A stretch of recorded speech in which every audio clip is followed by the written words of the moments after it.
Hi అండి, అందరికీ నమస్కారం. మనకు ఈ రోజు నుంచి మరొక 2 పథకాలు అయితే ప్రారంభించనున్నారు. 2 గ్యారంటీల అమలు ఈ రోజు నుంచే. 200 యూనిట్ల లోపు ఉచిత విద్యుత్కు 54 లక్షల మందికి, 500 గ్యాస్కు 500 రూపాయలకే గ్యాస్ కనెక్షన్కు 40 లక్షల మంది అర్హులైతే తేలడం జరిగింది.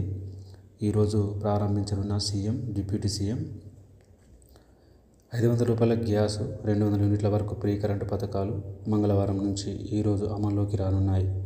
చేవెళ్లలో సభ ఏర్పాటు చేసి అక్కడ ఈ స్కీమ్లను ప్రారంభించాలని ముందుగా నిర్ణయించినప్పటికీ మహబూబ్నగర్ లోకల్ బాడీ ఎమ్మెల్సీ ఎన్నికల కోడ్ నేపథ్యంలో సెక్రటేరియట్కు ఈ కార్యక్రమాన్ని షిఫ్ట్ చేశారు. మంగళవారం మధ్యాహ్నం సెక్రటేరియట్లో CM Revanth Reddy, deputy CM Bhatti Vikramarka, మంత్రి ఉత్తమ్ కుమార్ రెడ్డి ఈ స్కీమ్లను ప్రారంభిస్తారు. ప్రజాపాలనలో వచ్చిన దరఖాస్తుల ఆధారంగా గృహజ్యోతి 200 యూనిట్ల వరకు ఫ్రీ కరెంటు స్కీమ్ కింద 54 లక్షల మందిని అర్హులుగా ప్రభుత్వం గుర్తించింది. వీరిలో సదరన్ డిస్కంలో పరిధిలో 35 లక్షల మంది, నార్థర్న్ డిస్కంల పరిధిలో 19 లక్షల మంది అర్హులుగా ఉన్నారు. ఇక మహాలక్ష్మి స్కీమ్ కింద రాష్ట్ర ప్రభుత్వం 500 రూపాయలకే గ్యాస్ సిలిండర్ అందించనుంది. ఈ స్కీమ్ కింద 40 లక్షల మంది అర్హులను గుర్తించింది ప్రభుత్వం.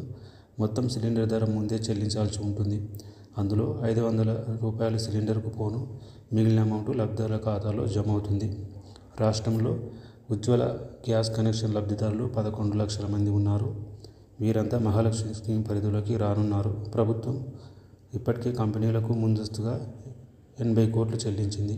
ఈ స్కీములకు ఇంకా అర్హులను గుర్తించేందుకు ప్రజాపాలన కార్యక్రమం నిరంతరం కొనసాగుతుందని, అందులో దరఖాస్తు చేసుకోవచ్చని ప్రభుత్వ వర్గాలు తెలిపాయి.